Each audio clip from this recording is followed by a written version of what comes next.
आप देख रहे हैं इंडिया टाउन न्यूज, भारत की बात। नमस्कार, आप देख रहे हैं इंडिया टाउन न्यूज और मैं हूं आपके साथ मर्सी। आज छत्तीसगढ़ राज्य के लिए एक ऐतिहासिक दिन है क्योंकि राज्य की सरकार ने अपना 25वां बजट पेश किया। यह बजट न केवल राज्य की आर्थिक प्रगति का प्रतीक है बल्कि इसकी यात्रा का भी प्रतीक है, जो 25 साल पहले एक छोटे से प्रारंभ से लेकर अब एक विशाल और समृद्ध वित्तीय स्थिति में पहुंच चुकी है। छत्तीसगढ़ राज्य का पहला बजट 2001 में वित्त मंत्री रामचंद्र सिंहदेव द्वारा पेश किया गया था और आज इस बजट में हुए विकास को देखने पर यह अंदाजा होता है कि राज्य में कैसे वित्तीय और तकनीकी क्षेत्रों में अभूतपूर्व बदलाव किए हैं। आज की इस खास रिपोर्ट में हम आपको दिखाएंगे कि छत्तीसगढ़ का पहला बजट कहां पेश किया गया, गोबर से लेकर डिजिटल बजट तक की कहानी, 25 सालों में बजट का आकार 25 गुना कैसे बढ़ा, सब कुछ बताएंगे विस्तार से। बने रहिए अंत तक।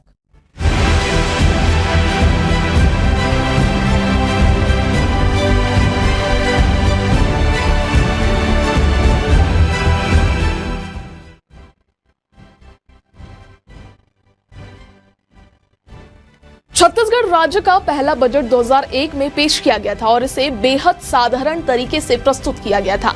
इस बजट को एक टेंट में पेश किया गया था जो राज्य की वित्तीय स्थिति को दर्शाता था।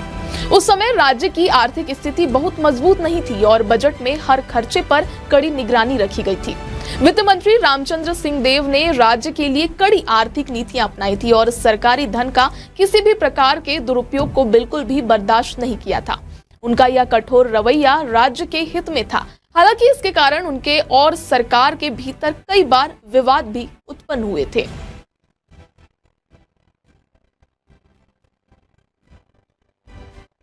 2006 में भारतीय जनता पार्टी के नेतृत्व में सरकार बनी और रमन सिंह मुख्यमंत्री बने।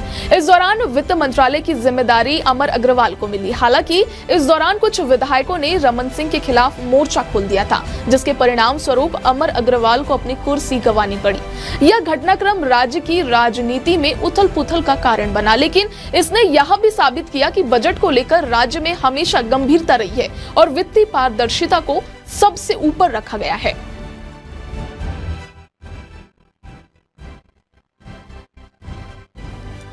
2022 में मुख्यमंत्री भूपेश बघेल ने राज्य की सांस्कृतिक पहचान को सम्मानित करते हुए एक अनूठी पहल की थी।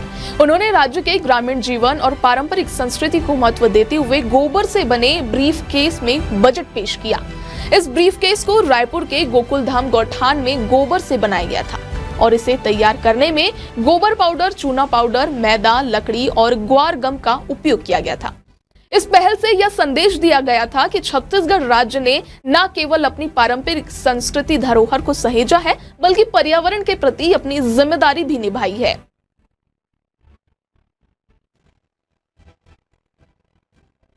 दो 2024 में छत्तीसगढ़ ने एक और ऐतिहासिक कदम उठाया जब वित्त मंत्री ओपी चौधरी ने पहला पेपरलेस बजट पेश किया।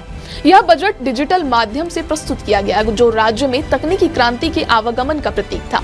इस बजट को एक विशेष ब्रीफ केस में पेश किया गया जो ढोकरा शिल्प से बना था। ढोकरा शिल्प छत्तीसगढ़ की आदिवासी कला का प्रतीक है और यह बजट इस कला को भी सम्मानित करता है। जियान थीम पर आधारित यह डिजिटल बजट छत्तीसगढ़ की तकनीकी और सांस्कृतिक प्रगति का बेहतरीन उदाहरण है।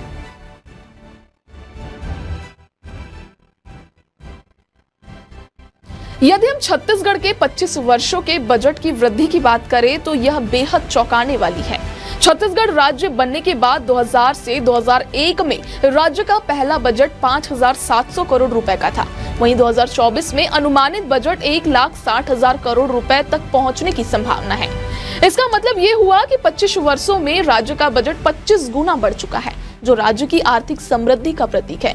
यह वृद्धि बताती है कि छत्तीसगढ़ ने न केवल राज्य के वित्तीय क्षेत्र में बल्कि शिक्षा, स्वास्थ्य, उद्योग, बुनियादी ढांचे जैसे कृषि, अन्य क्षेत्रों में भी महत्वपूर्ण विकास किए हैं। यह वृद्धि राज्य में वित्तीय स्थिरता की ओर इशारा करती है और यह संकेत देती है कि छत्तीसगढ़ अब एक समृद्ध और आत्मनिर्भर राज्य बन चुका है। छत्तीसगढ़ का बजट केवल आर्थिक दृष्टिकोण से ही नहीं बल्कि सांस्कृतिक और पारंपरिक दृष्टिकोण से भी विकास का प्रतीक है।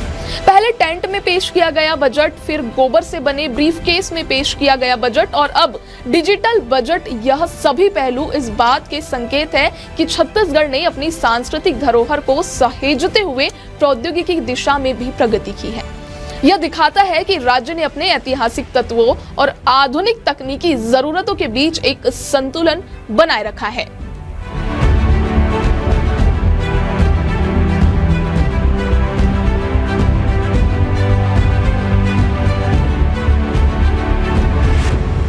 जब आज छत्तीसगढ़ ने अपना 25वां बजट पेश किया तो इसने न केवल राज्य की आर्थिक प्रगति को दर्शाया बल्कि आने वाले वर्षों में राज्य के विकास के नए आयामों को भी प्रस्तुत किया।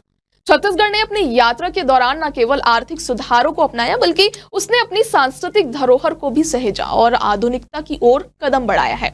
अब राज्य के लिए यह जरूरी है कि वह इसी दिशा में आगे बढ़ते हुए हर क्षेत्र में सुधार और समृद्धि लाए ताकि छत्तीसगढ़ का विकास एक मॉडल के रूप में प्रस्तुत किया जा सके। यह बजट छत्तीसगढ़ की 25 वर्षों की यात्रा का प्रतिबिंब है जो राज्य की आर्थिक, राजनीतिक और सांस्कृतिक प्रगति की ओर इशारा करता है। भविष्य में छत्तीसगढ़ और भी ज्यादा समृद्ध और आत्मनिर्भर बनेगा। फिलहाल आज के सेगमेंट में इतना ही। कल फिर होगी मुलाकात एक नए विषय के साथ। तब तक के लिए मुझे दीजिए इजाजत। नमस्कार।